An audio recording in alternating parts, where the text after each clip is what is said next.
បងប្អូនធ្លាប់ខត្រីតាមវិធីនេះនៅបើនៅអាចសាកបានចាខ្ញុំសាកនេះជាលើកទី1ដែរនិយាយពីថាស្ពៃក្តោបណាពេលយើងដាក់ទៅហើយវាត្រូវគ្នាជាមួយនឹងអាខត្រីនោះមែនតើឡើងតុនឆ្ងាញ់ទាំងត្រីទាំងប៉េងប៉ោះស្ពៃក្តោបវិញគឺថាត្រូវគ្នាមែនតើហើយថ្ងៃនេះខ្ញុំមានត្រី3ក្បាលទិញមក3ណាគឺថា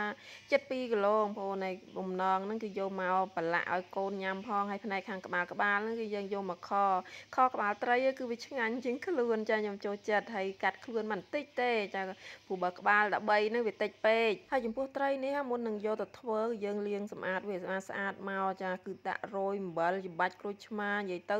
ពីមុខហ្នឹងគឺកាត់អិលត្រីបានល្អមែនតែនហើយលាងវាជំរះឲ្យវាស្អាតមកពេលធ្វើត្រីខ្ញុំកាត់ផ្នែកខាងក្បាលធ្វើព្រួយធ្វើអីកាត់មាត់កាត់អីវាចេញឲ្យស្អាតធ្វើបដាវះងៀតត្រីបដាវះក៏ភ្លេចថាត្រីនឹងខបងប្អូនខ្ញុំវះទាំងអស់តែអញ្ចឹងហើយមានអាកណាត់ត្រីនេះគឺខ្ញុំវះហើយអញ្ចឹងពេលដែលខ្ញុំស្លបងប្អូនអាចឃើញបានគឺត្រីខ្ញុំវះជាពីរបន្ទាប់ទៀតនេះគឺមានម្រេចហើយខ្ទឹមចាំម្រេចនេះបើបានបុកអាម្រេចយើងគ្រាប់នឹងមកគឺថាវាឈ្ងុយល្អបងប្អូនចាំដាក់ម្រេចម៉ត់គឺវាអត់សូវនេះទេហើយយើងបុកគ្រាប់ចឹងពេលយើងញ៉ាំប៉ះវាឈ្ងុយអាក្លិនម្រេចនឹងបានល្អមែនតែនហើយបន្ទាប់មកទៀតនេះស្ករត្នោតនេះខ្ញុំដាក់មកស្លាបព្រាបាយកន្លះ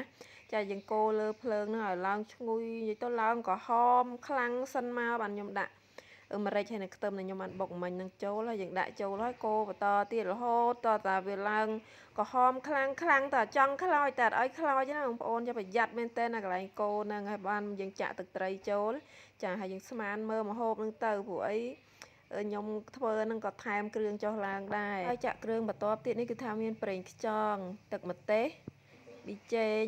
ម្សៅស៊ុបរ៉ូឌីចាយើងដាក់គ្រឿងស្មានមើលតាមនឹងលៃលោកតាមចំណូលចិត្តយើងទេឲ្យបងអំបិលបងអីមកតែបើខ្ញុំអត់បានថតឡើងបងអំបិលបងប្អូនតបមកទៀតហ្នឹងគឺថាទឹកត្រីយើងហ្នឹងវារៀងខាប់ទឹកស្ករហ្នឹងរៀងខាប់ហើយខ្ញុំដាក់ត្រីចូលយើងប្រែត្រឡប់ជ្រេទៅជ្រេមករហូតហ្នឹងរហូតតវា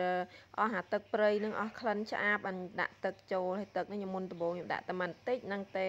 បន្ទាប់មកទៀតយើងគ្របវាទុកចោលមកហាន់បន្លែម្ដងបន្លែហ្នឹងគឺថាមានប៉េងប៉ោះហើយនឹងស្ពៃក្តោបប៉េងប៉ោះបងប្អូនចូលចិត្តហាន់របៀបណាដែរខអញ្ចឹងបើខ្ញុំចូលចិត្តហាន់បែបដុំអញ្ចឹងហើយក៏មានដើមខ្ទឹមនេះគឺអត់អាចខ្វះបានហ្មងខត្រីចាខ្ញុំដាក់ដើមផ្សេងស្លឹកផ្សេងចាវាបង្កើនក្លិនខខ្ញុំកាន់តែឈ្ងុយឆ្ងាញ់ហ្មងចិត្តបន្លែរួចរាល់ហើយខ្ញុំយកមកដាក់ជាមួយនឹងខត្រីយើងនឹងតែម្ដងចាដាក់មកទាំងអស់នឹងមានអីដាក់ប្រហែលមុខមិញហ្នឹងដាក់ទាំងអស់មកនៅតែស្លឹកខ្ទឹមខ្ញុំទុកដាក់ក្រោយគេរៀបចូលមកហើយរោយអំបិលបន្តិចរោយអំបិលបន្តិចដែរហើយនៅពេលដែលវាពុះនេះអូរូបរាងគេបងប្អូនគួរឲ្យចង់ញ៉ាំហ្មងជាពិសេសខ្ញុំទៅជាចូលចិត្តអាស្ពៃក្តោបហ្នឹងខ្លាំងហ្មងឡើងតុនឆ្ងាញ់មែនតើហើយយើងដាក់ស្លឹកខ្ទឹមដាក់អីចូលមកអានេះនៅពេលចិត្តលើកខ្ញុំងុំវាចោល4-10នាទីទៀតពេលរោយស្លឹកខ្ទឹមហើយអញ្ចឹងងុំចោលទៅឲ្យវាអប់ក្លិនឈ្ងុយ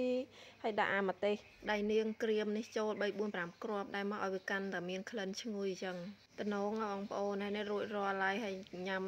រាល់ថ្ងៃហ្នឹងអត់ផុតទេគឺថាញ៉ាំបាយត្រូវមានចិត្តស្វាយ2-3ដាក់អមអញ្ចឹងទៅយើងញ៉ាំមានសឡមានអានេះដូចមានផ្អែមអញ្ចឹងគ្រួសារខ្ញុំក៏ចូលចិត្តញ៉ាំបាយមួយស្វាយមួយអីណាឲ្យតែមានបែបរបៀបជាផ្លែឈើផ្អែមអញ្ចឹងគឺថាគាត់ចូលចិត្តហ្មងចាហើយខត្រីយើងគឺរួចរាល់ហើយចាបាយបាយ